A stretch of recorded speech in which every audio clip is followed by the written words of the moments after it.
सरयू दास जी मेरे आगमन का अनुमान लगा चुके थे। उनके साथ मैं किसी घटना के विषय में जानने या चर्चा करने आया हूँ। यह अप्रत्यक्ष रूप से बताकर मेरी बात की भी पूर्व भूमिका बना दी थी। संक्षेप में कहूँ तो वे सब कुछ जानते हैं, ऐसा मुझे उनके मुख के भावों से स्पष्ट समझ आ गया। अतः मैंने तुरंत बात प्रारंभ कर दी। मौन धारण करके अथाह से इति तक मेरी पूरी बात वे शांति से सुनकर बोले। तुम्हारे विषय का मानसिक संदेश मुझे माधवानंद जी द्वारा ध्यान के समय प्रातःकाल ही मिल चुका है। सिद्ध साधुओं की दुनिया में प्रवेश करने के बाद मेरे लिए इसमें नया कुछ नहीं था। सिद्ध पुरुष इस प्रकार संदेश का आदान प्रदान कर सकते हैं। अब यह मुझे अच्छी तरह से समझ में आ गया है। इसलिए आश्चर्य भाव दिखाए बगैर मैंने सरयू दास जी की बात पर ध्यान केंद्रित किया। तुम जिस देवी पूजक तांत्रिक की खोज में हो, उसका सहयोगी साधु जो वास्तव में उसका गुरु है और वह मेरा गुरु भाई है, सुनकर एक भयंकर भूकंप जैसा झटका लगा। मुझे लगा सरयू दास जी जैसे महान सिद्ध महात्मा का ऐसा भयंकर गुरु भाई और एक आवारा देवी पूजक का गुरु, तो फिर इन सरयू दास जी के विषय में क्या धारणा बनेगी। एक चिंता की लहर दौड़ गई मेरे दिल दिमाग में। उसी समय मानो मेरे विचारों की प्रतिध्वनि हुई। सरयू दास जी के शब्दों में प्रत्युत्तर रूप में चिंता या शंका करने की आवश्यकता नहीं है। यदि मैं भी वैसा भयंकर तांत्रिक साधु होता तो तुमको माधवानंद जी मेरे पास भेजते क्या। तत्काल मेरे मन की बात जान लेने वाले सरयू दास जी के समक्ष मेरा मस्तक शर्म से झुक गया। आपके जैसे पवित्र महात्मा का गुरु भाई ऐसा कैसे हो सकता है, ये सोचकर मुझे ऐसा विचार आ गया। उसके लिए मैं क्षमा मांगता हूँ, मैंने झिझकते हुए उत्तर दिया। स्वाभाविक है, इसमें तुम्हारा कोई दोष नहीं है। कोई भी व्यक्ति ऐसे ही सोचता। ऐसा विचार आना स्वाभाविक है और वास्तविक भी है, क्योंकि जैसा संग वैसा रंग लगे बगैर रहता नहीं है। आगे वे बोले, जिसे तुम देवी पूजक तांत्रिक का साथी समझ रहे हो, वह मेरा गुरु भाई अद्भुतानंद आजकल धर्मभ्रष्ट और कर्मभ्रष्ट योगी जैसा जीवन जी रहा है। फिर ऐसा लगा जैसे वो अतीत की गहराई में डूब गए हों। वैसे स्वर में बोले, एक समय ऐसा भी था जब हम दोनों हिमालय में गुरु महाराज के सानिध्य में रहकर योग साधना द्वारा सिद्धियां प्राप्त कर रहे थे। बहुत सी सिद्धियां प्राप्त की और फिर वे मौन हो गए। मुझसे मौन सहन नहीं हुआ। फिर उत्सुकता से मैंने पूछ लिया, फिर मौन तोड़ते हुए उन्होंने कहा, फिर मैंने पहले कहा था कि जैसा संग वैसा रंग। फिर ये संग ललचाने वाले किसी पदार्थ का भी हो सकता है, परंतु उसका प्रभाव भयानक होता है। परंतु आजकल वे सारी सिद्धियां अद्भुतानंद के पास से धीरे धीरे चली गई हैं। परंतु ऐसे पवित्र और सिद्ध योगी का ऐसा अधःपतन कैसे हो गया। सरयू दास जी बोले, धीरज, माधवानंद की अहेतुक कृपा तुम्हारे ऊपर है। उसी ने तुम्हें ज्ञान के साथ जानकारी और मार्गदर्शन देने के लिए मुझे ध्यान द्वारा सूचना भेजी है। योगी किसी भी स्तर तक पहुंचा हो, फिर भी थोड़ी सूक्ष्म वासना भी रखता हो, तो सिद्धियां प्राप्त की हों तो भी ब्रह्मा को प्राप्त नहीं कर सकता। प्राप्त सिद्धियां ही उसे ललचाकर पतन के मार्ग पर ले जाती हैं। इसीलिए योगी प्राप्त सिद्धियों की ओर दुर्लक्ष्य रखकर ब्रह्मानंद में लीन रहकर निर्लिप्त भाव से भौतिक शरीर का नाश हो तब तक अवधूत के समान आयुष्यपूर्ण करते हैं। सिद्ध योगी प्राप्त सिद्धियों की ओर जरा भी लक्ष्य नहीं देते अथवा प्राप्त सिद्धियों से वे सजगता से अनजान रहने का सतत मानसिक व्यायाम करके निर्लिप्त रहते हैं, क्योंकि वे गीता के आदर्श के अनुसार मन का कभी विश्वास नहीं करते, मन को अपना शत्रु मानते हैं। वे जानते हैं कि कितना भी दृढ़ मन हो परंतु विशेष परिस्थिति में धोखा दे बैठता है। जगत में अविश्वास का कोई पात्र है तो वह मनुष्य का स्वयं का मन ही है। अद्भुतानंद प्राप्त सिद्धियों के उपयोग और उपभोग का लालच रोक नहीं सके। सच्चे झूठे अनेक शिष्य बनाकर अभिमान पूर्वक इंद्रिय जन्य सुखों में मौज करने लगा। तांत्रिक साधना के लालच में देवी पुत्र जैसे अनेक शिष्यों के साथ मिलकर उसका लाभ उठाने लगा। फलस्वरूप आत्मानंद में मग्न रहने के बदले अद्भुतानंद पतन के गर्त में तेजी से लुढ़कता गया। इस कारण क्रमशः सिद्धियों के जाने से क्षणिक और नाशवान इंद्रिय सुखों में आनंद प्राप्त करने के लिए गांजा, दारू, अफीम जैसे मादक पदार्थों का सेवन करते हुए व्यसन का गुलाम हो गया है। सभी दैवी शक्तियां छीड़ हो जाने से उसका कोई मूल्य नहीं रहा। आज व्यसन के कारण उस देवी पूजक जैसे अधम तांत्रिक को भी अनिच्छा से सहयोग देना पड़ता है। आज देवी पूजक उसके नराधम कार्यों को पूरा करने के लिए अद्भुतानंद जी को बलात् जोत रहा है। खैर, जो भी हुआ, कदाचित उसे अभी भी उसके कर्मों के अनुसार अनेक जन्मों द्वारा अनेक शरीर धारण करना होगा, क्योंकि ईश्वर की अहेतुक कृपा उस पर नहीं हुई है। परंतु इसके बाद भी उनके पास एक अवसर है, क्योंकि वह उसके कृत्यों के लिए पश्चाताप की अग्नि में भी जल रहा है और यही बात उसे वापस लौटने का अवसर निर्माण करा रही है। उसका आयुष्य भी अभी बहुत है, वह पुनः साधना करके ऊंचाई प्राप्त कर सकता है। खैर, कहकर वे मौन हो गए। थोड़ी देर के बाद एक गहरी सांस लेकर सरयूदास जी के पास जो कमंडल पड़ा था उसमें से आचमन लेकर बोले, तुम शमशान की तरफ से पीछे के भाग में थोड़ा आगे बढ़ोगे तो ध्यान के समय प्राप्त मार्गदर्शन के अनुसार आसानी से अद्भुतानंद तक पहुंच सकोगे। मैं अद्भुतानंद को ध्यान द्वारा तुम्हारे विषय में संदेश भेज दूंगा तो वह तुम्हें आवश्यक सब सहयोग देगा। इतना कहकर कमंडल लेकर खड़े होते हुए सरयूदास जी जाते जाते बोले, हमें भी नित्य कर्म द्वारा आत्मा रूपी कलश को मांझना पड़ता है।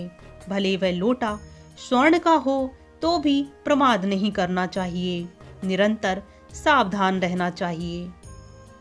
इतना कहकर सरयूदास जी डेरे के उस पार घने जंगल में अदृश्य हो गए। मैं बहुत देर तक उस दिशा को ताकता रहा। धरती पर धीरे धीरे अंधकार की परछाई उतरना प्रारंभ हो गई। स्वच्छ आकाश में वृक्षों के झुंड के बीच से कोई कोई तेजस्वी तारा चमकता दिखाई दे रहा था, मानो असंख्य अन्य साधुओं के बीच माधवानंद जी और सरयूदास जी जैसे। धुंधले प्रकाश में आगे बढ़ते हुए मुझे लगा कि अभी भी कुछ कमी है। मेरे मन में हुआ कि जिनके अस्पष्ट दर्शन हुए वे महात्मा फिर से मिले तो अच्छा, और तत्काल मेरी ये इच्छा पूरी हो रही है। वैसे थोड़ी दूर एक विशाल बट वृक्ष के नीचे एक ध्यानस्थ अवस्था में बैठे वे महात्मा मेरी दृष्टि में आए। तुरंत ही उनके पास जाकर वंदन करके खड़ा रहा और मेरे कान में आश्चर्यजनक रूप से उनके धीर गंभीर शब्द पड़े, आओ अनंतानंद जी, भविष्य के गृहस्थी साधु। ये शब्द सुनकर पल भर के लिए मैं स्थिर हो गया। मेरा वर्तमान का नाम और भविष्य में मैं दीक्षा ग्रहण करके साधुत्व स्वीकार करके प्रस्तुत नाम ग्रहण करने वाला हूँ। उसकी जानकारी आदि का अर्थ यह हुआ कि मेरे विषय में ये महात्मा संपूर्ण जानकारी रखते हैं। मेरे मन में उठते विचारों को तथा भविष्य में होने वाली घटनाओं के विषय में पहले से कैसे जान सकते हैं? ऐसी सिद्धि किस प्रकार प्राप्त हो सकती है? ऐसे क्षणिक विचार से डूबा ही हुआ था कि मेरे कान में खिलखिलाकर हंसने की आवाज आई। वह मधुर हास्य और चमकती श्वेत दंत पंक्ति वाले महात्मा के मुख से शब्द निकले। भूत, भविष्य और वर्तमान में होने वाली सभी घटनाओं को केवल वर्तमान में ही जान सकते हैं। केवल वर्तमान, कहकर वे मेरे सामने प्रेममयी दृष्टि से देखते रहे।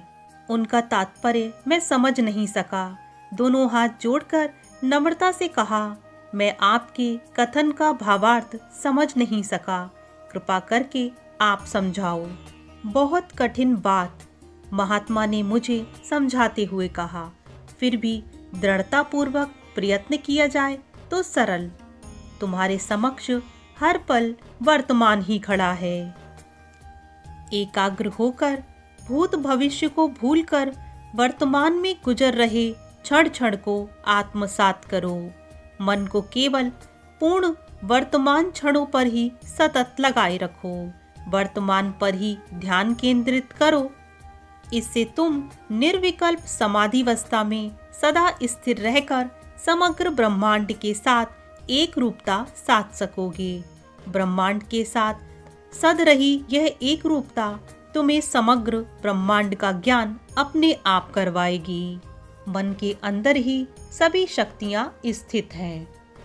अतः मन को दृढ़ करके मात्र वर्तमान के प्रत्येक क्षण पर निरंतर ध्यान केंद्रित करो। ब्रह्म साक्षात्कार करने का ये सरलतम रास्ता है। कठिन है परंतु साध्य है। सरल है फिर भी सुसाध्य। दृढ़ मनोबल, सतत अभ्यास और तीव्र वैराग के बगैर संभव भी नहीं है। धीरे धीरे तुम भी सब प्राप्त कर सकते हो। अपने दृढ़ संकल्प द्वारा पतंजलि के अष्टांग योग के अनुसार साधना करके ऐसी सिद्धियां प्राप्त कर सकते हो। इन बातों को ध्यान पूर्वक सुन तो रहा था, परंतु मन ही मन घबरा रहा था। अटपटे अष्टांग योग की साधना मैं कहाँ और किसके आधार पर कर सकता था? मेरी घबराहट समझकर महात्मा बोले, घबराने की आवश्यकता नहीं है। तुम्हारे दृढ़ संकल्प से योग्य गुरु योग्य समय पर अपने आप सामने से मिल जाएंगे। कहकर अपनी बात पूर्ण करके खड़े होते होते बोले, संध्या के बाद की मेरी उपासना का समय हो गया है। नैमित्तिक कर्म अब आवश्यक नहीं है, परंतु चलाए रखना हितावह है। नैमित्तिक कर्म मन को निर्बल होने से रोकता है और ईश्वर सानिध्य की डोर को अटूट रखता है। कहकर वे कुटिया के अंदर चले गए। मुझे जो प्राप्त करना है वह मुझे मिलता जा रहा है। ऐसे संतोष के साथ मैं अखाड़ा की ओर चल पड़ा। दरवाजे में प्रवेश करते ही दयाराम जी मिल गए। प्रणाम का आदान प्रदान करके मैंने अंदर प्रवेश किया। अन्न परोसा जा रहा था। एक तरफ टीवी के पर्दे पर अभी अभी अवसान ब्रह्मलीन महंतरी श्री को समाधि देने का दृश्य चल रहा था। उसमें उस समय माधवानंद जी के साथ मेरी भी उपस्थिति थी।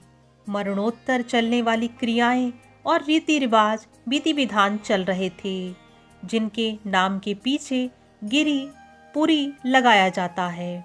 उनको तथा अन्य साधुओं को जमीन में समाधि दी जाती है, परंतु अग्नि अखाड़ा और साधुओं का अग्नि संस्कार किया जाता है।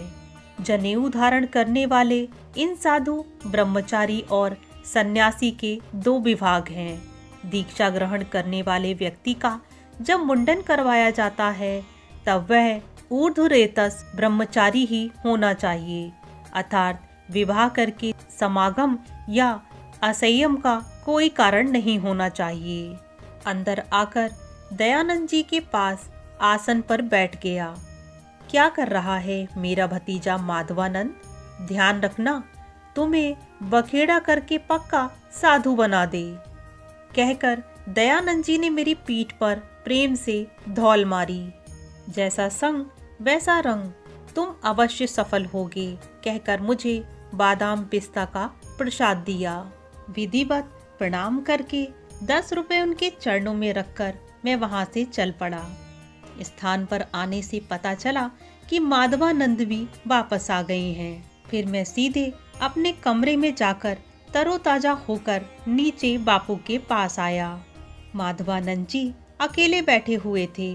मुझे देखकर बोले, आओ रावल साहब, गुप्तचर के समान आज बहुत अनुसंधान करके आए हो। ऐसा लगता है आज सत्संग बंद, रात्रि भोजन लेकर आराम करना, कल के अनुसंधान में स्फूर्ति रहेगी। इच्छा न होने पर भी बापू के आग्रह के बाद मैंने भोजन किया और उसके बाद धूनी के पास बैठकर बापू के साथ देश विदेश की चर्चा सुनी। फिर बापू हंसकर बोले, अब बाकी सब कल सवेरे, हाँ सवेरे जरा जल्दी उठ जाना, कार्येषु त्वरितम, कार्य में अधिक विलंब करना ठीक नहीं होगा। ये कहकर माधवानंद जी अपने कमरे में चले गए। बापू की बातों से निश्चिंत होकर मैं अपने कमरे में पहुंचा। कमरे में प्रकाश किया तो देखा टेबल पर दूध का गिलास और उसके नीचे चिट्ठी पड़ी थी। लिखा था, तुम्हारे बूट मोजे तथा अन्य सामान का थैला पलंग के नीचे पड़ा है। बाकी शहर से लाया गया सामान बाहर उचित स्थान पर रखा हुआ है। तुम कल सवेरे बाहर जाने के लिए निकलोगे तब तुम्हें बाहर सब सामान मिल जाएगा। जोगड़िया पर्वत पर आज डमरू का संगीत बंद था। अन्य टेकरियां मानो अंधकार ओढ़कर सो रही थी। दूध गटागट पीकर मैं भी निद्रा देवी की शरण में चला गया। अगली सुबह 3 बजे ही आंख खुल गई थी, तो फिर 4 बजे साधना में बैठ जाना चाहिए, ऐसा नियम है बहुत पहले से मेरा। उसके बाद पलंग के नीचे पड़े सामान को देखने के लिए बाहर खींचकर निकाला।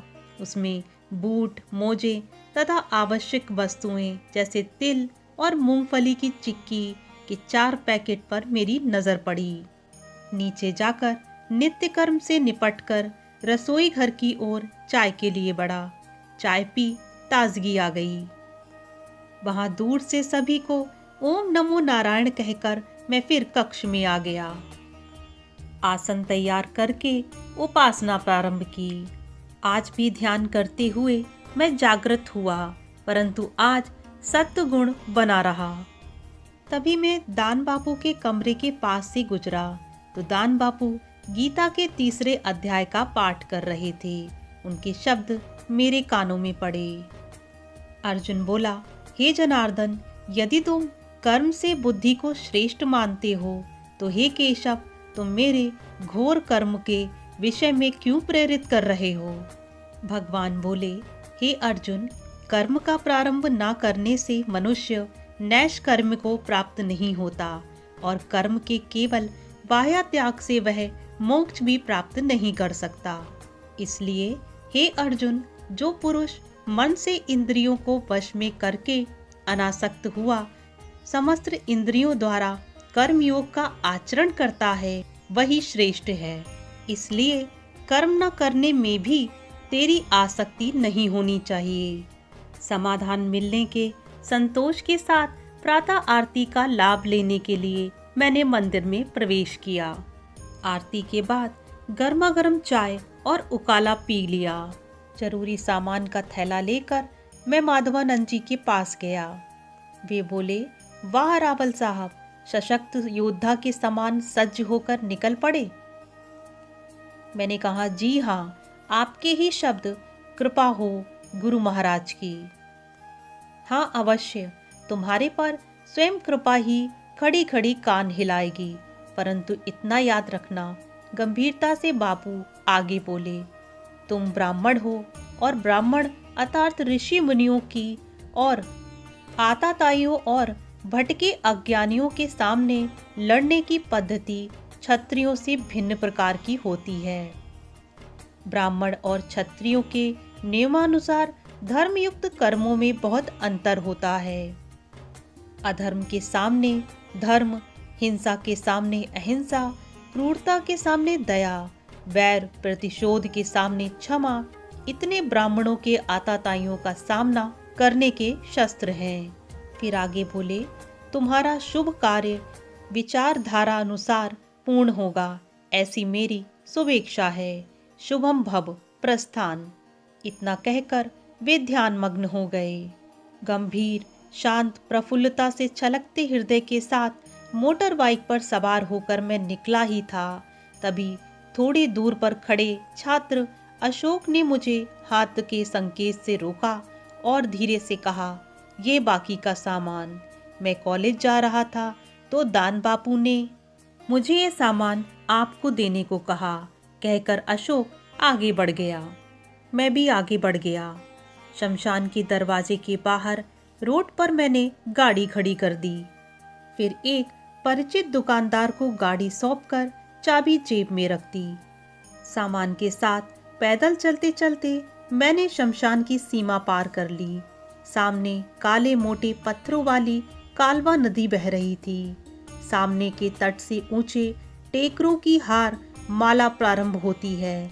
घने जंगल वाले इस पहाड़ी स्थान से कौन से नियत स्थान पहुंचना है, ये समझ नहीं आ रहा था। तभी एक विशाल शिला पर मेरी नजर पड़ी। शिला पर सिंदूर से बना एक त्रिशूल था और उसके नीचे लिखा था, जय खोडियार माँ। बगल में ही एक मोटे बांस पर फटा हुआ भगवा ध्वज फहरा रहा था। दृश्य को देखकर मुझे ऐसा लगा कि यह स्थान मैंने कभी देखा है। फिर अचानक याद आया, हाँ, ये स्थान मैंने देखा है। कल ध्यान के समय प्रकाश के बदले यही दृश्य मैंने देखा था। ये मेरे लिए आगे जाने का मार्गदर्शन रूप था। शिला के पीछे दो टेकरियों के बीच की खाई में एक पतली पगडंडी नजर आई। यही मेरे जाने का रास्ता था। मैं पगडंडी पर चलने लगा। टेकरी की सीधी चढ़ाई बहुत कठिन थी। ऊबड़ खाबड़ सकरी पगडंडी, दोनों ओर छोटी बड़ी काली शिलाएं, छोटे बड़े गोल नुकीले पत्थर, आसपास घनी कटीली झाड़ियां और नीचे गहरी खाई सावधान रहने का संकेत कर रही थीं। कुछ आगे जाते थोड़ा सपाट मैदान सा नजर आया। कठोर काले पत्थर युक्त मैदान सूर्य के प्रकाश में चमक रहा था। चारों ओर वृक्षों से आच्छादित छोटी छोटी टेकरियां, खाई और उसके बाद पंक्तिबद्ध ऊंचे पर्वतों की रमणीयता मन भावुक लग रही थी। उसी समय मुझे याद आया, हाँ, यही दृश्य मैंने कल ध्यानावस्था में देखा था, हवा में उड़ते उड़ते। फिर आगे दिखाई दिया मुझे सिद्ध योगी अद्भुतानंद जी का स्थान। मैं सोचने लगा, आज ये सिद्ध योगी नहीं परंतु एक व्यक्ति है, नितांत सामान्य व्यक्ति, पतित व्यक्ति, निर्माल्य व्यक्ति। न जाने शुद्ध आत्मा पर अशुद्धता की कितनी परतें चढ़ चुकी होंगी इस आदमी पर। कैसा स्वभाव होगा उसका, और आज ये आदमी मेरे साथ कैसा व्यवहार करेगा। अनेकों प्रश्न उमड़ने लगे मेरे मन में। फिर मुझे एक दरवाजा दिखाई दिया। मैंने दरवाजे को स्पर्श किया, वह खुला हुआ था। अंदर प्रवेश किया तो सामने के दृश्य पर मेरी नजर स्थित हो गई। मकान के खुले दरवाजे के सामने बट वृक्ष के तने के आसपास गोल ओटले पर नतमस्तक, गोरे रंग और ऊंचे पूरे उलझी लंबी जटा वाले साधु को देखा। निशब्द शांति से मैं नतमस्तक खड़े साधु के समीप गया। अद्भुतानंद के पास जाकर मैंने झुककर प्रणाम किया। ओम नमो नारायण। ये सुनकर मस्तक ऊंचा करके अद्भुतानंद मेरे सामने स्थिर दृष्टि से देखते रहे। मैं उनका चरण स्पर्श करने के लिए नीचे झुका। वे 2 कदम पीछे हटकर धीरे से और विषादपूर्ण स्वर में बोले, बस रहने दो यह औपचारिकता। ऐसा करने से तुम्हें कुछ मिलने वाला नहीं है, कुछ पाने की इच्छा भी नहीं है। मैंने नम्रता से कहा, आपके हृदय में स्थित गर्भित शुभ भावना और प्रेम तो मुझे मिलेगा ना, बस उसी की मुझे आवश्यकता है। कदाचित यदि हुआ तो। सुनकर खिन्नतापूर्वक हंसकर वो बोले, क्यों नहीं होगा। प्रेम, दया, तप, तितिक्षा द्वारा प्राप्त सिद्धयोगी का खजाना खत्म हो जाए, ऐसा तो हो नहीं सकता है। सुनकर उनकी आंखों में कुछ चमक आने से मैंने आगे कहा, हिमालय जैसी पवित्र तपोभूमि में श्रेष्ठ गुरु के सानिध्य में रहकर कठिन तप करके आपने महान सिद्धियां प्राप्त की थीं। उस पर सरयू दास जी जैसे सिद्ध महात्मा आपके गुरु भाई हैं। अद्भुतानंद जी तेजी से नीचे उतर आए और अपने दोनों हाथों से मेरे कंधे को मजबूती से पकड़ लिया। इससे मुझे भय नहीं हुआ, परंतु उनके ऐसे व्यवहार को तत्काल मैं समझ नहीं सका। रुंधे गले से उनके मुख से शब्द निकल पड़े, बस बोलते रहो। तुम्हारे शब्दों से मेरे अशांत हृदय को शांति मिल रही है, बस बोलते रहो। वर्षों से ऐसे शब्द मैंने नहीं सुने। भयानक पापी को नरक की जो वेदना सताती है, वैसी वेदना मैंने अनुभव की है। इन दिनों में रास्ता भूल जाने की भयंकर भूल जो मैंने की है, उसका परिणाम मैं आज भोग रहा हूँ। मैंने कहा, अद्भुतानंद जी, मैं आप जैसे महात्मा के आगे क्या बोल सकता हूँ। आप एक समय के महान सिद्ध योगी हैं। इस पर उन्होंने कहा, तुम सामान्य साधक नहीं हो अनंतानंद, तुम प्रच्छन्न योगी हो। मैं प्रच्छन्न योगी? मैं बोल उठा, हाँ, प्रच्छन्न योगी। मेरे गुरु भाई सरयू दास जी की ओर से कल रात निद्रावस्था में मुझे परोक्ष रूप से संदेश मिला था। अद्भुतानंद जी बोले, प्रत्येक क्रिया उसके समय के अनुसार होती रही है। सब कुछ विधि की विचित्रता है। धीरज से समझा जाए तो समझ में आती है, परंतु यह सब बाद में। बात को वही रोककर अद्भुतानंद जी ने मुझे संकेत करके कहा, तुम अंदर आओ, थोड़ा आराम करके स्वस्थ हो जाओ। फिर वे मुझे मकान के भीतर ले गए। मैं भी थोड़ा निश्चिंत होकर उनके साथ भीतर गया, परंतु अंदर के दृश्य को मैंने देखा तो मेरे नेत्र वहां रखी वस्तुओं पर स्थिर हो गए। अंदर आते ही मेरी नजर अति भयंकर तामस दृश्य पर पड़ी। सामने एक कोने में बाजोट पर एक मानव खोपड़ी पड़ी थी। उस पर अबीर गुलाल की छींटे, जिसके कारण खोपड़ी रक्त रंजित लगने से भयंकर रूप से डरावनी लग रही थी। उसके पास थोड़ी दूर पर गाय की खोपड़ी पड़ी हुई थी। उससे सब ओर दुर्गंध फैली हुई थी। ये दृश्य देखकर मैं भय से भर गया। अद्भुतानंद जी बोले, पूर्व जन्म के संचित संस्कार इस जन्म में भी प्रबल होकर बलात् ललचाकर इच्छित पदार्थों का भोग करवाकर ही चैन लेते हैं। जितनी भी वार्ता हम दोनों के बीच हुई, उससे साफ साफ स्पष्ट हो रहा था कि अद्भुतानंद जी पश्चाताप की अग्नि में जल रहे हैं। बातों ही बातों में बहुत समय बीत गया था। फिर मैंने नम्र स्वर में कहा, मुझे भी आपको थोड़ा कष्ट देना है। अब मुझे आगे की कार्यसिद्धि के लिए आपकी सहायता की आवश्यकता है। हाँ, मैं जानता हूँ। मुझे बीच में ही उन्होंने रोक दिया। इसीलिए तो सरयू दास जी ने मुझे मानसिक संदेश भेजकर सभी बातों से अवगत करा दिया था तथा उन्होंने आपकी सहायता करने का भी अनुरोध किया था। परंतु यह सब तो हो जाएगा, पहले तुम मेरे लिए एक काम पूरा कर दो, कहकर लकड़ी की पेटी में से बॉक्स खींचकर निकालने को कहा। मुझे और आगे सूचना दी, इस बॉक्स को अपनी हाथ से ले जाकर पीछे के झरने में पानी में डालाओ। बिना कोई प्रश्न किए बॉक्स हाथ में लेकर पीछे बहते झरने के किनारे पहुंचा।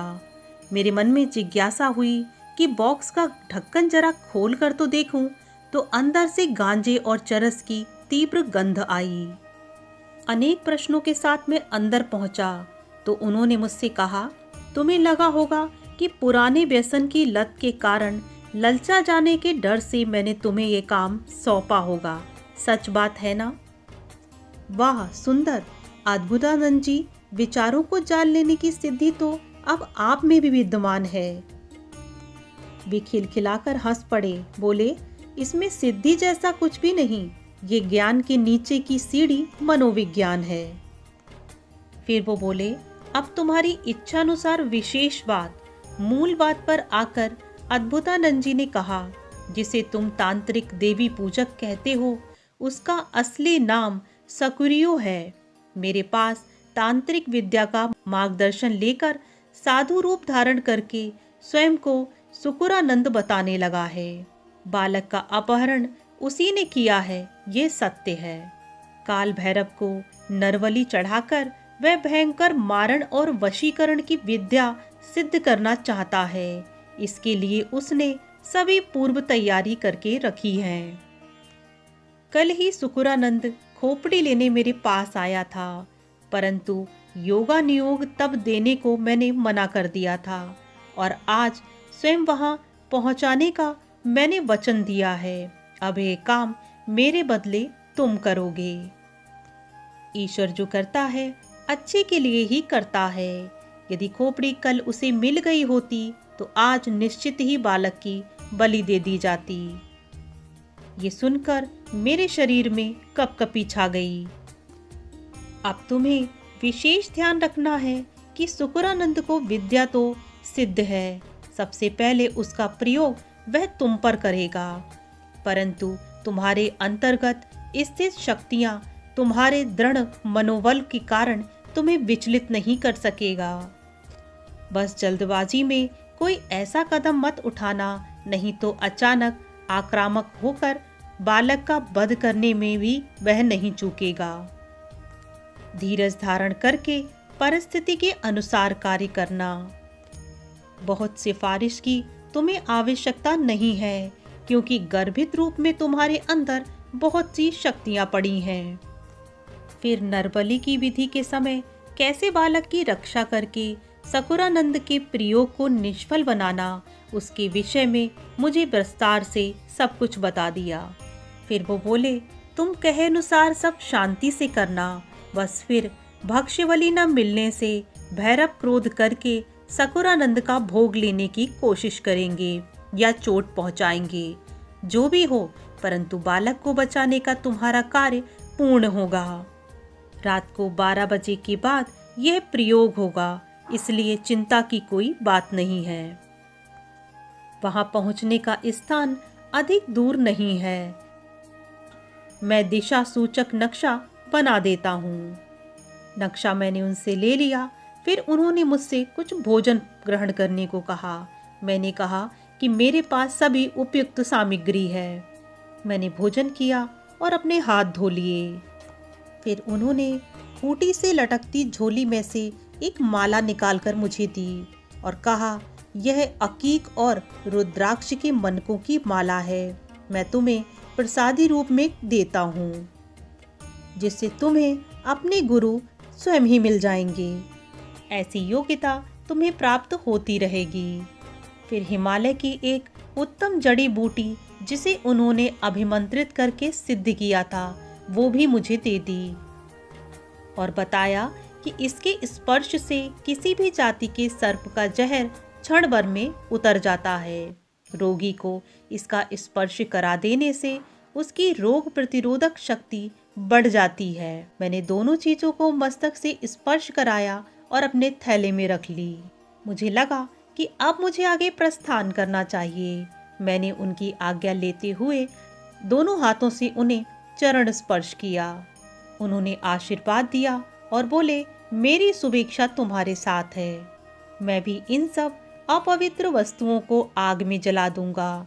तुम इधर से पुनः गुजरोगे, तब मेरे विषय में जानकारी का संदेश तुम्हारे लिए लिखकर रख कर जाऊंगा, कहकर उन्होंने मुझे आलिंगनबद्ध किया। उनसे विदा लेकर मैं टेकरी से नीचे उतरने लगा। वही कांटों वाला, झाड़ झंकाड़ वाला ऊबड़ खाबड़ रास्ता। तभी मुझे बापू की वह बात याद आई कि गिरनार भूमि तो परम पवित्र है, जहाँ सिद्धों और नाथों की स्थायी बैठकें होती हैं। उन सब बातों को सोच ही रहा था, फिर मन में आया कि अब आगे का मेरा कार्य कितना कठिन है या कितना सरल होगा। दोस्तों, आज का भाग यहीं तक। अगले भाग में हम बहुत सारी घटनाओं से परिचित होने वाले हैं। रावल साहब के साथ वहाँ पर क्या क्या होने वाला है, आखिर वो सिद्ध तांत्रिक रावल जी के साथ क्या व्यवहार करेगा, क्या रावल जी स्वयं की रक्षा कर पाएंगे और क्या वो उस बालक की बलि होने से रोक पाएंगे। ये सब और बहुत कुछ अगले भाग में जानने को मिलेगा, तो कृपया कर बने रहे। वीडियो यदि पसंद आया हो तो इसे लाइक करिएगा और चैनल सब्सक्राइब नहीं किया तो सब्सक्राइब कीजिएगा, शेयर कीजिएगा। जल्द ही अगले भाग के साथ आपके समक्ष प्रस्तुत होती हूँ।